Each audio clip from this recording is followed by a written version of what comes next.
Assalamualaikum warahmatullahi wabarakatuh. Berjumpa kembali bersama saya di channel Embun Hati, channel informasi, edukasi dan opini publik.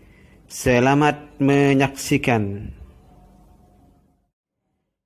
Sejauh mana kita minat mempelajari kehidupan beliau, sejauh mana kita mengenal sunnah-sunnah beliau. Di zaman ini, umat yang paling bodoh terhadap beliau kita umat Islam. Kita umat Islam banyak hal yang tidak tahu tentang beliau, tidak tahu bagaimana perjuangan beliau, bagaimana doa beliau untuk kita, bagaimana kesedihan beliau kalau ada di antara kita yang kena musibah atau keburukan, apalagi masuk neraka. Siti Aisyah radhiyallahu anha,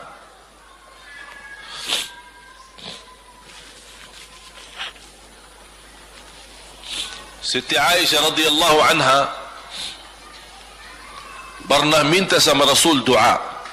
Ya Rasulullah, tolong doakan saya. Rasul mendoakan, Allahumma ighfir li Aisyah ma taqaddama min dhanbiha wa ma ta'akhkhar, ma qaddamat wa ma akharat, wa ma asarrat wa ma a'lanat. Ya Allah, ampunilah dosa-dosa istriku Aisyah, dosa yang lama, dosa yang baru, dosa yang terang-terangan maupun dosa yang tersembunyi. Siti Aisyah menaminkan doa Nabi Muhammad dan menangis dan bangga dan senang. Saking senangnya, saking bahagianya, dia tertawa sambil Rasul melihat Siti Aisyah. Senang wahai Aisyah? Apakah kamu senang dengan doaku? Kata Siti Aisyah, bagaimanakah aku tidak senang? Aku justru merasa bahagia dengan doamu untukku ya Rasulullah. Apa kata Rasul? Ketahuilah wahai Aisyah, ketahuilah doaku yang baru ini untukmu, itulah selalu doaku untuk umatku di setiap salat. Itu doa Nabi kita buat kita. Setiap beliau salat mendoakan kita, ya Allah, ampuni dosa umatku, dosa yang lama, dosa yang baru, dosa yang sembunyi, dosa yang terang-terangan. Setiap salat itu doa Nabi kita, Nabi Muhammad SAW, untuk kita semua. Apa yang diminta oleh Rasul? Rasul tidak minta banyak dari kita. Salah satu yang diminta oleh Rasul dan memohon, satu itu berbanyak, itu satu-satunya yang Rasul minta banyak. Selain itu Rasul tidak pernah minta banyak. Satu-satunya Rasul minta banyak. Apa? Salawatlah kepadaku, berbanyaklah salawat kepadaku. Mengapa Rasul minta berbanyaklah salawat kepadaku? Kenapa tidak minta amalan yang lain untuk dibanyakkan salawat atau amalan yang lain? Mengapa hanya salawat? Rasul berpesan, berbanyaklah salawat kepadaku, karena Rasul tahu dengan kita berbanyak salawat, kita akan dijamin dapat syafaat beliau, dan itulah beliau yang diinginkan. Bukan hanya dapat syafaat, bahkan Rasul sendiri bersabda, aqrabukum minni majlisan yaumal qiyamah, yang paling dekat kepadaku hari kiamat, yang paling banyak salawat kepadaku. Bahkan berita gembira bagi seorang hamba umat Nabi Muhammad SAW, akthiru alayya minas salati yaumal jumu'ati wa laylataha, fa inna salatakum tablughuni haitsu kuntum. Ini keistimewaan khusus, kelebihan, amalan yang utama, bahkan yang terutama di hari Jumaat dan di malam Jumaat, fokus hanya bersalawat kepada Rasul. Mengapa? Karena Rasul yang berpesan, Rasul yang minta. Rasul berpesan, berbanyaklah salawat kepadaku malam Jumaat dan hari Jumaat. Mengapa ya Rasulullah khusus hari Jumaat dan malam Jumaat? Karena salawat kalian Allah sampaikan kepadaku. Kata guru saya, barang siapa yang ingin Rasul kenal dengan dia, berbanyalah salawat kepada beliau. Karena langsung nama kita akan sampai. Ya Rasulullah, ini salawat bapa dan ibu dari Bandung. Kan sampai. Ada riwayat, ada malaikat khusus tugasnya setiap kita bersalawat dibawa kepada Rasulullah sallallahu alaihi wasallam. Allahu akbar. Bahkan ada orang bertanya kepada guru saya, Syekh Muhammad Ibn Muhammad Ibn Mukhtar Asy-Syanqiti, dan beliau masih hidup. Subhanallah, ketika di salah satu pertanyaan di majlis ta'lim di Masjid Nabawi, ada orang bertanya, mana yang lebih diutamakan di hari Jumat? Banyak baca Quran atau banyak salawat? Kita milih yang mana? Beliau menjawab dengan jelas, dengan tegas, di hari Jumat dan malam Jumat lebih utama banyak salawat daripada banyak baca Quran. Mengapa? Karena kata beliau, karena itulah permintaan Rasul sendiri.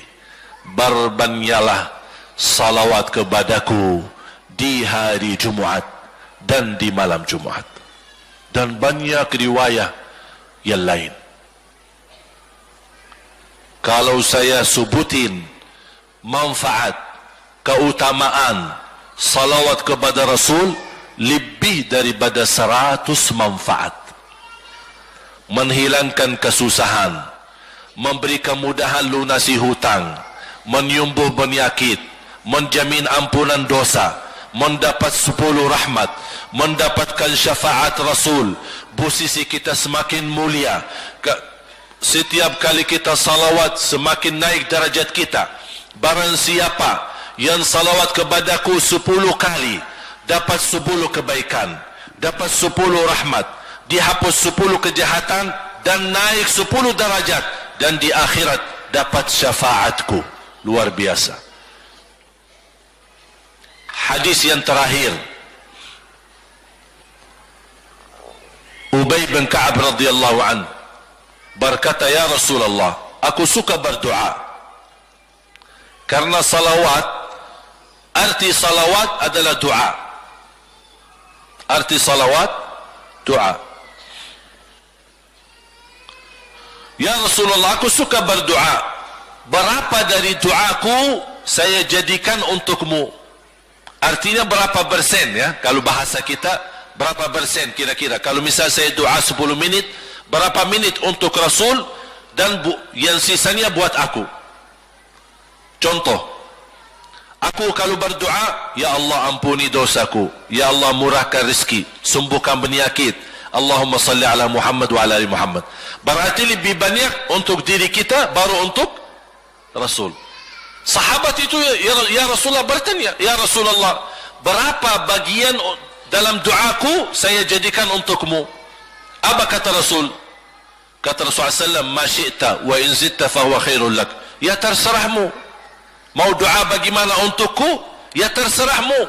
Tapi semakin banyak untukku, semakin banyak manfaatnya untukmu. Apa kata sahabat? Ya Rasulullah, saya akan jadikan separuh doaku hanya salawat kepadamu. Artinya kalau saya doa 10 menit, 5 menit salawat, dan 5 menit doa untuk diriku sendiri. Apa kata Rasulullah?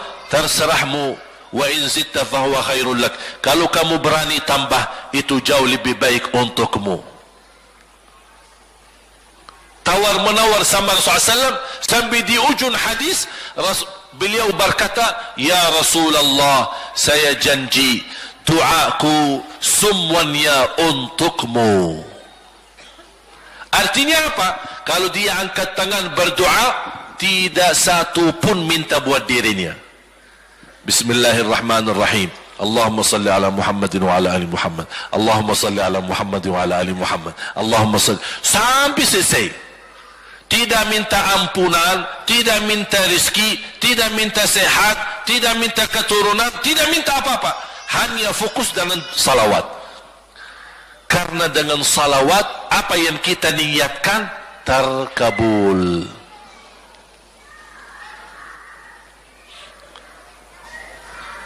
Saya dapat dari guru saya.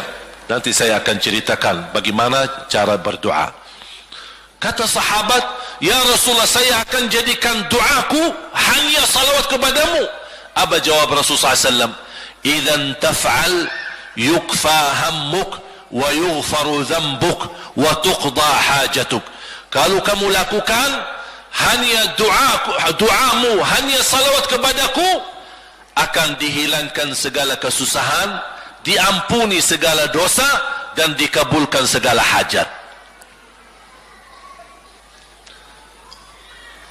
Kata ulama, apa yang diharapkan oleh manusia?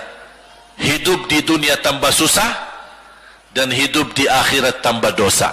Betul? Itulah kita dapat dengan salawat kepada Nabi Muhammad SAW. Berdoa, ketika anda berdoa, contohnya seperti ini.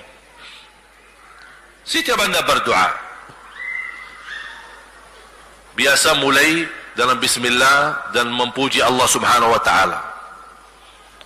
Cukup satu kata memuji Allah dalam segala pujian, alhamdulillahirabbil alamin. Segala puji bagi Allah. Ini mewakili semua pujian yang lain. Asmaul husna, segala sifat agung, segala kemuliaan diwakili oleh satu kata, alhamdulillahirabbil alamin. Kata sederhana, kata tidak terlalu panjang, tapi maknanya sangat luas. Oleh karena itu boleh diulangi berkali-kali, alhamdulillahirabbil alamin, alhamdulillah, sampai benar-benar merasa di hati. Karena ini ucapan mewakili segala pujian yang kita ingin sampaikan kepada Allah. Karena ada pujian yang kita ingat, ada pujian kata-kata yang kita tidak hafal, dan alhamdulillahirabbil alamin mewakili segala pujian kepada Allah Subhanahu wa taala. Kemudian bersalawat, Allahumma salli ala Muhammadin wa ala ali Muhammad kama sallaita ala Ibrahim wa ala ali Ibrahim innaka Hamidum Majid. Silakan doa, ya Allah, ampunilah dosaku. Allahumma salli ala Muhammadin wa ala ali Muhammad. Ya Allah, sembuhkan penyakitku. Allahumma salli ala Muhammadin wa ala ali Muhammad. Ya Allah, berikan kepada aku anak yang salih salihah. Allahumma salli ala Muhammadin wa ala ali Muhammad. Jadi setiap langkah doa diawali dan diakhiri salawat. Faham? Subhanallah, wallahi dahsyat. Saya tidak bisa cerita apa lagi. Mau cerita apa lagi? Wallahi dahsyat. Saya tidak pernah istiqamah mengamalkan doa seperti ini. Alhamdulillah, selalu terkabul. Bahkan nyata Allah kasih. Udah, selesai. Wallahi jamaah sekalian, salawat kepada Nabi Muhammad bukan budaya, bukan kebiasaan, tapi amalan yang sangat manfaat buat keselamatan kita, kebahagiaan kita di dunia maupun di akhirat. Bahkan keselamatan buat anak kita, salawat kepada Nabi Muhammad SAW. Terakhir, sekali lagi, ketika anda bersalawat, apa yang saya cerita tadi, tolong dihadirkan dalam fikiran. Siapa Nabi Muhammad itu? Nabi Muhammad penolong kita di hari kiamat. Nabi Muhammad yang membawa syafaat untuk kita. Nabi Muhammad yang menunggu kita di surga. Nabi Muhammad yang membela kita di saat kita berdiri di hadapan Allah. Nabi Muhammad yang akan membantu mendoakan kita saat jalan di atas sirat. Nabi Muhammad yang mendampingi kita nanti ketika kita minum dari air Al-Kautsar. Nabi Muhammad yang menemani kita masuk ke dalam surga. Nabi Muhammad yang tidak pernah lupa sama kita. Makanya ketika anda bersalawat dan membawa perasaan dan membawa penghayatan ini, InsyaAllah jamaah sekalian akan terasa, ya Allah, ternyata indahnya salawat kepada Rasul. Karena sudah kontak di hati. Apalagi kalau anda begitu salawat dan salam, Rasul jawab. Rasul jawab kita. Waalaikumsalam ibu. Tapi cuma kita tidak dengar. Dia dengar salawat kita. Dia dengar salam kita, tapi kita tidak mendengar jawab beliau. Allahu Akbar. Wallahi kalau bisa kita rasakan, wallahi ibu bapa akan sendiri menangis tanpa merasa.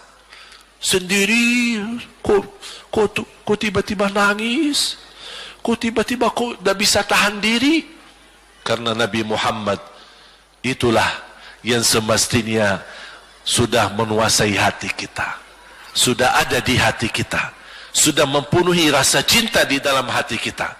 Makanya kata Rasulullah, tidak sempurna iman seorang sampai dia mencintaiku lebih dari ibunya, lebih dari bapaknya, lebih dari anaknya, lebih dari hartanya, bahkan lebih dari dirinya sendiri. Baru sempurna imannya. Bagaimana kita bisa mencapai kesempurnaan iman seperti ini? InsyaAllah dengan bersalawat, dengan membawa perasaan, membawa kehadiran cerita-cerita yang sama-sama kita belajari, baru akan terasa di dalam hati posisi Nabi Muhammad akan semakin besar, semakin mulia di hati kita. InsyaAllah semakin mulia di hati kita, InsyaAllah akan semakin semangat beribadah, semakin semangat mendekati, semakin semangat mempelajari, dan semakin InsyaAllah menjadi baik di mata Allah. Terima kasih sudah menonton. Subscribe, like, share, and comment. Bagikan jika channel ini bermanfaat, dan jangan lupa untuk menghidupkan lonceng notifikasi untuk mendapatkan informasi terupdate dari channel ini.